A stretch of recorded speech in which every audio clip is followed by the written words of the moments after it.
નમસ્તે વિદ્યાર્થી મિત્રો, કેમ છો બધા? મજામાં ને? ઓકે.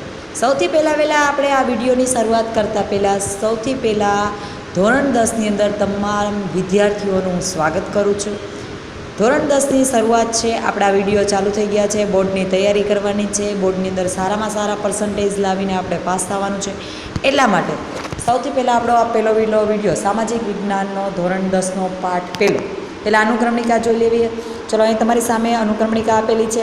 1 થી 21 પાઠ આપેલા છે બોર્ડની એક્ઝામમાં તૈયારી કરવા માટે. અત્યારમાંથી જ આપણે છે એ એક્ઝામની વ્યવસ્થિત તૈયારી ચાલુ કરી દેવાની છે, બરાબર? એની અંદર પહેલો પાઠ છે એ આજના આ વિડીયોની અંદર આપણે શીખવાનો છે, ભારતનો વારસો, બરાબર? હવે સૌથી પહેલાં હું તમને એમ વાત કરું કે ભારતનો વારસો, હવે આ પાઠની શરૂઆત કરતાં પહેલાં હું તમને થોડી ઘણી માહિતી આપું. હવે સૌથી પહેલાં તો તમે બધા સ્ટુડન્ટ છે એ હાથમાં પેન્સિલ રાખો અને પાઠ્યપુસ્તક તમારી સામે જ છે. હવે બોર્ડની અંદર છે એ 1 માર્કના પ્રશ્નોના જવાબ છે, MCQ છે, અથવા 2 માર્કના કોઈ પ્રશ્નોના જવાબ છે. હવે આ બધા પ્રશ્નોના જવાબ છે એ બને ત્યાં સુધી આપણે નવનીત છે, અપેક્ષિત છે, કોઈ લીથા છે એ સામગ્રીમાંથી તૈયારી કરવાને બદલે બને ત્યાં સુધી આપણે પાઠ્યપુસ્તકની લીટીએ તૈયારી કરી એક્ઝામ માટે તો વધારે બેસ્ટ રહેશે. અને આપણે કોઈ બી એવો પ્રશ્નનો આન્સર નહીં હોય કે જે આપણને નહીં ખબર પડે અથવા ના આવડે. એટલા માટે સૌથી પહેલાં પેન્સિલ હાથમાં રાખો અને હું પાઠ્યપુસ્તકની અંદર વાંચું છું, સમજાવું છું. જ્યાં જ્યાં પ્રશ્ન એવા લાગે કે ભાઈ આ બોર્ડની એક્ઝામની અંદર આપણે 1 માર્કમાં પૂછાઈ શકે છે, 2 માર્કમાં પૂછાઈ શકે છે, એવા પ્રશ્નોની નીચે તમારે બોર્ડર અંડરલાઇનિંગ કરવાની છે, જેથી કરીને આપણે જ્યારે એક્ઝામની તૈયારી કરતા હોય ત્યારે પાઠ્યપુસ્તકની જેટલી અંડરલાઇનિંગવાળી તમે અંડરલાઇનિંગ કરેલી હોય છે એ બધા પ્રશ્નો તમારે ખાસ પાકા કરી લેવાના રહેશે, જેથી કરીને આપને કોઈ પ્રશ્નનો જવાબ છે કે જે ના આવડે એવું બની શકે નહીં. ચલો, પહેલો પાઠ છે ભારતનો વારસો. ચલો આપણે ચાલુ કરીએ. બધાનું ધ્યાન અહીંયા. ચલો, સૌથી પહેલાં પાઠની શરૂઆત કરીએ છીએ. અહીંયા ધ્યાન આપો, વાંચું છું, બધાને ધ્યાન ત્યાં. ભારત પ્રાચીન સંસ્કૃતિ ધરાવતો દેશ છે. હવે આપણો ભારત દેશ છે એ પ્રાચીન સંસ્કૃતિ ધરાવતો દેશ છે. ભારતના પ્રાચીન ગ્રંથ વિષ્ણુ પુરાણમાં ભારત વિશે, હવે જો ભારતનો પ્રાચીન જે ગ્રંથ છે વિષ્ણુ પુરાણ, એ વિષ્ણુ પુરાણની અંદર એક શ્લોક આપેલો છે. શ્લોક શું છે? જો એ સંસ્કૃતમાં તમને આપેલો છે, ત્યાં વાંચું છું, ત્યાં ધ્યાન આપો. ઉત્તરમ યશ્ય સમુદ્રસ્ય હિમાદ્રેશ્યૈવ દક્ષિણમ વર્ષતદ ભારત નામ ભાતિ યત્ર સંસદ. અર્થાત એનો અર્થ શું થાય છે? તો કે વિષ્ણુ પુરાણની અંદર આ જે શ્લોક આપેલો છે એ શ્લોકનો અર્થ શું થાય છે? તો જો અહીંયા અર્થ વાંચું છું, ત્યાં ધ્યાન આપો. સમુદ્રની ઉત્તરે અને હિમાલયની દક્ષિણે આવેલ સ્થળનું નામ ભારત વર્ષ છે. હવે જો સમુદ્રની ઉત્તર દિશાએ અને હિમાલયની દક્ષિણે આવેલ જે સ્થળ છે એનું નામ ભારત વર્ષ છે, જેના સંતાનો ભારતીય છે તેમ કહેવાયું છે. હવે જો જે વિષ્ણુ પુરાણ છે એ વિષ્ણુ પુરાણની અંદર છે એ શું કીધેલું છે? તો કે આ જે શ્લોક આપેલો છે એનો અર્થ શું આપેલો હતો? કે કઈ બાજુ આપેલો હતો? કે સમુદ્રની ઉત્તરે અને હિમાલયની દક્ષિણે આવેલું સ્થળ ભારત વર્ષ છે અને એના જે સંતાનો છે એ સંતાનો ભારતીય કહેવાય છે. એ વસ્તુ છે એ વિષ્ણુ પુરાણના ગ્રંથ છે એ ગ્રંથની અંદર કહેલું છે. ભારતમાં શુભ કાર્ય પ્રારંભે લેવાતા સંકલ્પોમાં ભારત વર્ષ, ભારતખંડ, જંબુદ્વીપ, આર્યવ્રત વગેરે શબ્દોનો ઉપયોગ થાય છે. હવે જો ભારતમાં શુભ કાર્યની શરૂઆત કરતાં પહેલાં, એના સંકલ્પ લેતા પહેલાં એની અંદર કયા કયા શબ્દોનો ઉલ્લેખ થાય છે? તો કે ભારત વર્ષ છે, ભરતખંડ છે, જંબુદ્વીપ છે, આર્યવ્રત છે વગેરે શબ્દોનો ઉપયોગ થાય છે. પૂર્વ અને પશ્ચિમ, દક્ષિણ 3 દિશાઓમાં સમુદ્ર અને ઉત્તર દિશામાં હિમાલયની ગિરિમાળા એવી કુદરતી સીમાઓ ધરાવતો આપણો દેશ છે. હવે જો સૌથી પહેલાં હું તમને વાત કરું કે બીજા દેશોને આપણે બધા એશિયા ખંડની અંદર એવી છે, બરાબર? 7 ખંડો છે.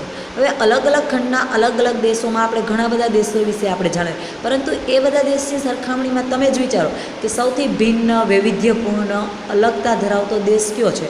તો કે ભારત દેશ છે એ સૌથી ભિન્ન, અલગતા ધરાવતા, વિવિધ સંપ્રદાયનો, વિવિધ ધર્મ પાળનારો, વિવિધ જાતિના લોકો વસે છે, વિવિધ બોલી બોલનારા, વિવિધ પહેરવેશો, વિવિધ ખોરાક ખાનારા. એટલે ટૂંકમાં કહીએ તો ભારત દેશ છે એ એકદમ બિનસાંપ્રદાયિક, વૈવિધ્યતા ધરાવતો દેશ છે એ આપણો ભારત દેશ છે.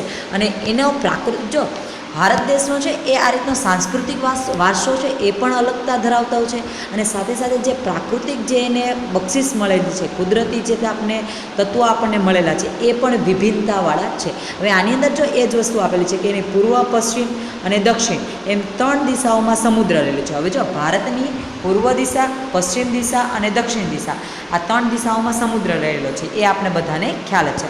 અને ઉત્તર દિશાની અંદર હિમાલયની ગિરિમાળા એવી કુદરતી સીમા ધરાવતો આપણો દેશ છે. હિમાલયની ગિરિમાળા છે એ ઉત્તર દિશામાં આવેલી છે, એને કારણે આ કુદરતી તત્વોને કારણે આપણો દેશ છે એ કંઈક વિભિન્ન દેશ જોવા મળે છે. આપણા દેશની સમૃદ્ધિથી આકર્ષાઈને અનેક વિદેશી પ્રજાઓ વ્યાપાર કરવા આવી સ્થાયી થઈ અને ભારતીય સંસ્કૃતિના મહાનંદમાં ભળી ગઈ છે. હવે જો સૌથી પહેલાં હું તમને યાદ કરાવું, તમે લોકો ધોરણ 8ની અંદર, બરાબર, 8ની અંદર તમે લોકો પહેલો પાઠ તમારે આવતો હતો ભારતમાં યુરોપિયન પ્રજાનું આગમન, બરાબર. હવે એની અંદર શું હતું કે વિદેશના જે કોઈ વિદેશી જે વેપારીઓ હતા એ બધા વેપારીઓ છે એ ભારતની અંદર આવતા અને ભારતના લોકો સાથે છે ભારતની વસ્તુનું આયાત નિકાસ માટે જોડાતા અને ભારતની અંદર વેપાર કરવા માટે એ લોકો આવતા હતા. હવે એ શું કામ આવતા હતા? ભારતની વસ્તુ છે એ ખૂબ જ સારી હોવાને કારણે અને ભારતીયની અંદર વેપાર કરવાનો દરેક વિદેશીઓનું એક સ્વપ્ન હતું. દરેક વ્યક્તિ અહીંયા વેપાર માટે આવતા હતા. અહીંયા એ જ વસ્તુ છે, જો આપણા દેશની સમૃદ્ધિથી આકર્ષાઈને અનેક વિદેશીઓ પ્રજાઓ છે એ વ્યાપાર કરવા માટે આવતા હતા. હવે આપણી પાસે એટલી સમૃદ્ધિ છે, એની સમૃદ્ધિથી આકર્ષાઈને ઘણા બધા વિદેશ વેપારીઓ છે એ આપણા ભારત દેશની અંદર છે એ વેપાર કરવા જોડાતા હતા. આ આદાન પ્રદાનની પરસ્પર પ્રક્રિયા દ્વારા દેશમાં અનેક પરિવર્તનો જોવા મળ્યા છે. હવે જો આદાન પ્રદાન શબ્દ છે એ શબ્દનો અર્થ થાય છે આપવું અને લેવું, બરાબર. એટલે એ કોઈ વસ્તુની આપ-લે કરવી અને એ કોઈ વસ્તુ વિદેશમાંથી ખરીદી કરવી, આ બધી આપવા અને લેવાની પ્રક્રિયાથી દેશમાં અનેક પરિવર્તનો જોવા મળ્યા છે. એ પછી છે અને એ રીતે એક પેઢીમાંથી બીજી પેઢીમાં આપણા વારસાનું હસ્તાંતરણ થયું અને તેનો સાતત્યપૂર્ણ વિકાસ થયો છે. હવે જો વારસા એક પેઢીમાંથી બીજી પેઢીમાં આપણા વારસાનું છે એ હસ્તાંતરણ થયું છે, એટલે એક પેઢીમાંથી બીજી પેઢીમાં એ બધા ગુણો છે, લક્ષણો છે એ આવતા ગયા અને એ રીતના આપણો વિકાસ વધારે ને વધારે વધવા લાગ્યો. હવે એક એક્ઝામ્પલ હું તમને આપું. તમે ઘણી વસ્તુ છે એ તમે એક ઓબ્ઝર્વેશન કરો કે પેઢી વાઇઝ છે ઘણા લોકોના બાપ દાદા છે, એના દાદા છે, એના પડદાદા છે, એ બધા લોકો છે એક સરખો, ધારો કે કોઈ ભણેલ ગણેલ ફેમિલીના હોય તો આખું એની પેઢી દર પેઢી દરેક સદસ્ય છે એ ભણેલા હોય છે. ઘણી એવું પેઢી હોય છે આપણે કહીએ કે આ વ્યક્તિને આ વસ્તુ વારસાગત મળેલું છે. તો કે કોઈક વ્યક્તિ જો સારા ગીત ગાતા હોય છે તો આપણે શું કહેવું કે ભાઈ એના દાદા પણ ગાતા, એના પપ્પા પણ ગાતા અને પોતે છોકરો પણ ગાય છે. એટલે શું કહે છે કે ભાઈ વારસાગત એને સારો સૂર છે એ વારસાગત મળેલો છે.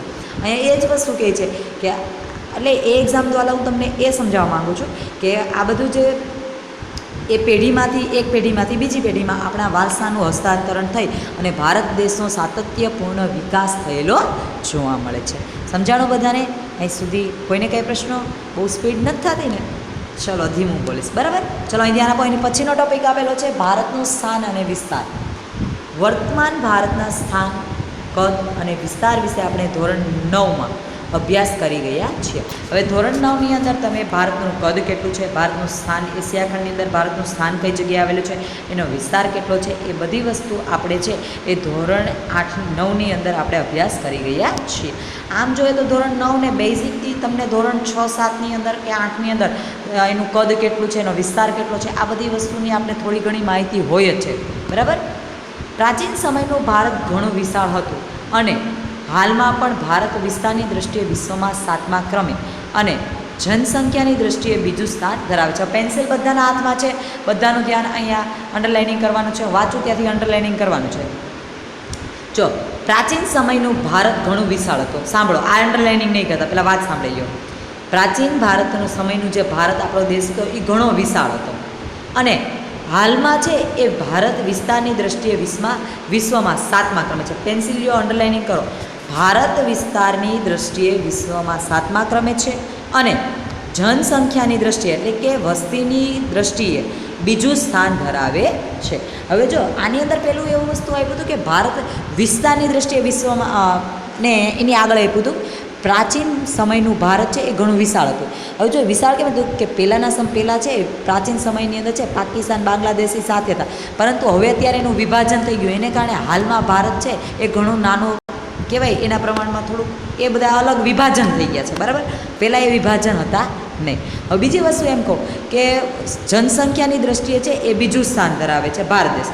તો કે પ્રથમ સ્થાન કોણ ધરાવે છે? તો કે ચાઇના છે, ચીન જે આપણે કહીએ છીએ એ સૌથી વસ્તીની દ્રષ્ટિએ પ્રથમ સ્થાન છે એ ચીન ધરાવે છે, બરાબર. અંડરલાઇનિંગ કરી લીધી બધાએ? ચલો રેડી. અહીંયા વાંચું છું, એની પછી બધાનું ધ્યાન અહીંયા.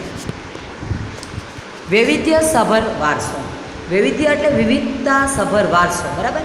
હવે તમને એક વાત કરું કે આપણો ભારત દેશ છે એ બિનસાંપ્રદાયિક દેશ છે. જો બિનસાંપ્રદાયિક દેશની અંદર તમે ક્યાંય એવું જોયું કે ભાઈ એક જ જાતિના લોકો, એક હિન્દુ ધર્મ તો હિન્દુ ધર્મના જ લોકો આપણા ભારત દેશની અંદર વસે, મુસ્લિમ તો કે મુસ્લિમ જ રહે છે, એવું તમે ક્યાંય આપણા ભારત દેશમાં જોયું? એક ભાષા તો કે હિન્દી ભાષા, ઇંગ્લિશ ભાષા કે ગુજરાતી ભાષા બોલનારા જ લોકો વસે છે. એક પોત બધા ભોજન ગ્રહણ કરતા હોય, ભોજન ખાતા હોય એવા લોકો વસે છે? નહીં. આપણા ભારત દેશની અંદર વિવિધતા ધરાવતો દેશ છે.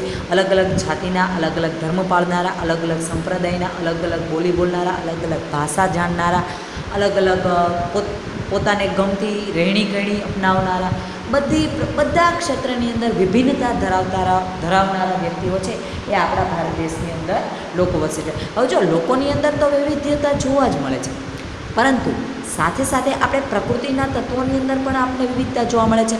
પ્રકૃતિના તત્વોની વાત કરું તો હવે તમને એક આપણે જોઈએ તમે કે ભાઈ આપણા દરિયા કિનારો છે એ અલગ અલગ વિશાળ દરિયા કિનારો, આપણે અલગ અલગ પ્રકારનો દરિયા કિનારો છે, ખીણ પ્રદેશો છે, રણ પ્રદેશો છે, પછી વિવિધ જમીનો ધરાવતા પ્રદેશો છે, વિવિધ વૃક્ષો છે, આપણી ભારત દેશની 3 ઋતુઓ છે એ પ્રકૃતિની 3 ઋતુઓ છે, બરાબર. ટાપુઓ છે, દ્વીપ સમૂહો છે, આ બધી વિવિધતા ધરાવતો પ્રાકૃતિક વારસો પણ આપણને કુદરત દ્વારા મળેલો છે, બરાબર. હવે ચલો અહીં ધ્યાન આપું, વાંચું છું ત્યાં ધ્યાન આપો. ભારત ભૂમિએ આપણને અને વિશ્વને સમૃદ્ધ વૈવિધ્યસભર વારસો આપ્યો છે, બરાબર. ભારતીય સંસ્કૃતિ શાંતિપ્રિય અને વેપારી રહી છે. હવે જો ભારતીય સંસ્કૃતિ છે એ શાંતિપ્રિય અને વેપારી રહી છે. હવે વેપારીની એ શબ્દની વાત કરીએ, બરાબર, તો હવે એમાં ગુજરાતના લોકોનો વેપાર એટલે કંઈ ઘટે ના ઘટે, બરાબર. એટલે એ જ કહેવામાં આવ્યું છે વેપારી ક્ષેત્રે પણ ભારતીય લોકો છે એ કંઈ પાછા પડતા નથી. ભારતની સંસ્કૃતિમાંથી સત, ચિત્ત અને આનંદનો અનુભવ પ્રાપ્ત થાય છે. ભારતની સંસ્કૃતિ છે એની અંદરથી 3 વસ્તુનો અનુભવ થાય છે: સત, ચિત્ત અને આનંદનો અનુભવ થાય છે. આ ઉપરાંત અહીં આવીને વસેલી ભિન્ન ભિન્ન સંસ્કૃતિ સાથેના આદાન પ્રદાન થકી ભારતીય સંસ્કૃતિ સમૃદ્ધ બની છે. હવે જો અહીં આવીને વસેલી જે અલગ અલગ દેશમાંથી, અલગ અલગ પ્રાંતમાંથી આવેલા લોકો છે એ ભિન્ન ભિન્ન સંસ્કૃતિ સાથેના આદાન પ્રદાન, એટલે પહેલાં જ આ શબ્દનો અર્થ મેં તમને કહ્યું હતું, એકબીજાને આપવું અને લેવું, એકબીજાના જે કોઈ ગુણો છે, સંસ્કૃતિઓ છે એનું આદાન પ્રદાન થકી ભારતીય સંસ્કૃતિ છે એ ખૂબ જ વિશાળ બની ગઈ છે. તેણે અપનાવેલા અહિંસા અને શાંતિના મૂલ્યોની આજે વિશ્વભરમાં પ્રશંસા અને સ્વીકાર થયો છે. હવે તેમના દ્વારા અપાયેલ અહિંસા છે અને શાંતિના મૂલ્યોની આજે વિશ્વની અંદર પ્રશંસા અને એનો સ્વીકાર પણ કરવામાં આવેલો છે. સિંધુ ખીણની, એની પછી વાંચું છું, અહીં ધ્યાન આપો. સિંધુ ખીણની સંસ્કૃતિના લોકોથી શરૂ કરીને આજ દિન સુધીના લોકોએ ભારતને પોતાની આવડત, બુદ્ધિ, શક્તિ અને કલા કૌશલ્યો દ્વારા સમૃદ્ધ બનાવ્યું છે. હવે જો સૌથી પ્રાચીન સંસ્કૃતિ કઈ હતી તો કે સિંધુ ખીણની સંસ્કૃતિ હતી. એ ત્યાંના લોકોથી લઈને શરૂ કરીને આજ સુધીના જેટલા લોકો છે એ તમામ લોકોને ભારતને પોતાની આવડત છે, બુદ્ધિ કૌશલ્ય છે, એની શક્તિ રહેલી છે, એનામાં જે આંતરિક શક્તિ રહેલી છે, ક્ષમતા રહેલી છે, એના કલા કૌશલ્યો છે, એ દરેક ક્ષેત્રની અંદર એનામાં જે કોઈ જ્ઞાન છે એ જ્ઞાનનો ઉપયોગ કરીને એના કલા કૌશલ્ય છે એ બધી બાબતોને લઈને ભારત દેશને એને સમૃદ્ધ બનાવ્યો છે. ભારતના ભવ્ય વારસાના નિર્માણ અને ઘડતર માટે અનેક ઋષિમુનિઓ, સંતો, વિદુષીઓ, વિદ્વાનો, ચિંતકો, કલાકારો, કારીગરો, વૈજ્ઞાનિકો, સંશોધકો, સાહિત્યકારો, શિક્ષણશાસ્ત્રીઓ, રાજનીતિજ્ઞો, ઇતિહાસકારો, સમાજ સુધારકો વગેરેનો અગત્યનો ફાળો છે. હવે જો ભારતના ભવ્ય વારસાના નિર્માણ અને ઘડતર માટે, હવે જો ભારત દેશની અંદર પહેલાં પ્રાચીન સંસ્કૃતિ લઈને અત્યાર સુધી ભારતની અંદર ઘણા બધા ક્ષેત્રોની અંદર વિકાસ થયો છે, ઘણા બધા સુધારા વધારા થયેલા છે, ઘણા બધા ક્ષેત્રની અંદર ઘણા બધા પ્રમાણમાં માણસોમાં પણ ઘણા બધો વધારો થયો છે. ઘણી નવી શોધો થઈ છે, નવી વસ્તુ છે એ નવા વિચારો છે, નવી સંસ્કૃતિઓ છે, નવા કાયદા કાનૂન છે એ અપનાવેલા છે. આ તમામ બાબતો છે એની અંદર કોણ વ્યક્તિઓ જવાબદાર છે? તો કે આ તમામ વ્યક્તિઓ છે એ બધાનો અગત્યનો ફાળો રહેલો છે. અને દરેક ક્ષેત્રની અંદર ભારતને છે એ અગત્ય સમાજ સુધારામાં, એટલે કે ભારતની અંદર દરેક ક્ષેત્રની અંદર છે સારામાં સારો વિકાસ સાધવામાં દરેક વ્યક્તિનો ફાળો છે એ એક સરખો, દરેક વ્યક્તિનો ટૂંકમાં ફાળો રહેલો છે. એની પછી વાંચવું કે ધ્યાન આપો તેમના ધર્મ, શાસન શૈલી, એટલે કે કેવી રીતના પોતે શાસન કર્યું છે એ પદ્ધતિ, ભાષા, કલા, ભાષા અલગ વિભિન્ન ભાષા, કોઈ એક વ્યક્તિનું તમે ભાષા બોલતા જોયા? હિન્દી, ગુજરાતી, ઇંગ્લિશ, મરાઠી, આપણી ઘણી બધી ભાષાઓ છે. બંધારણની અંદર ઘણી બધી ભાષાઓને અમલમાં મૂકેલી છે. ઘણી ભાષાઓનો સ્વીકૃતિ મળેલી છે, ઘણાને આ સ્વીકૃતિ નથી મળેલી, બરાબર. ટૂંકમાં ઘણી બધી ભાષાઓ છે એ અલગ ભાષાઓ બોલનારા લોકો છે.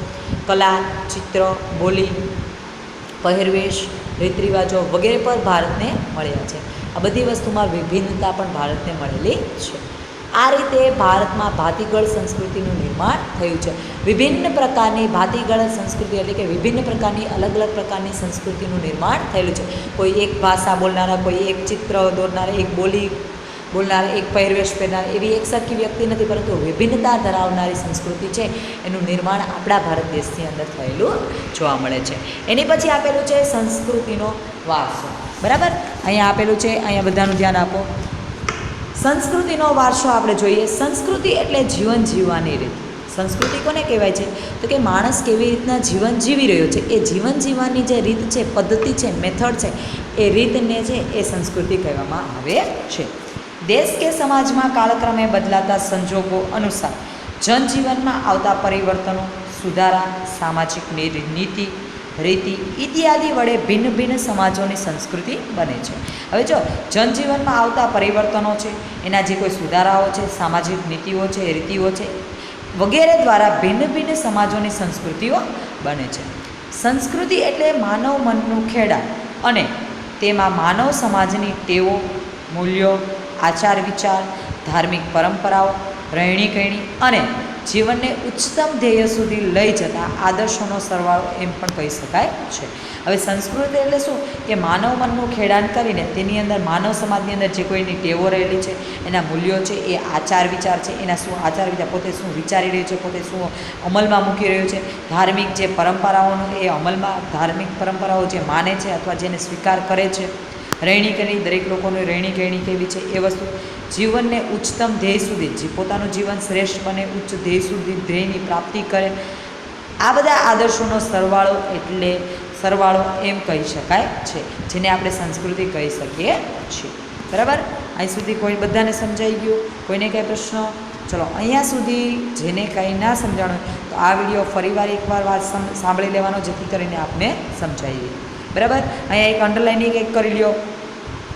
સંસ્કૃતિ એટલે ત્યાંથી લઈને અંડરલાઇનિંગ કરો તો કે મનનું ખેડાણ અને તેમાં માનવ સમાજની ટેવો, મૂલ્યો, આચાર વિચાર, ધાર્મિક પરંપરાઓ, રહેણીકરણી અને જીવનને ઉચ્ચતમ ધ્યેય સુધી લઈ જતા આદર્શોનો સરવાળો એમ પણ કહી શકાય. ત્યાં સુધી તમે અંડરલાઇનિંગ કરી નાખો, બરાબર. ચલો, સમજાઈ ગયું? ચલો, રેડી.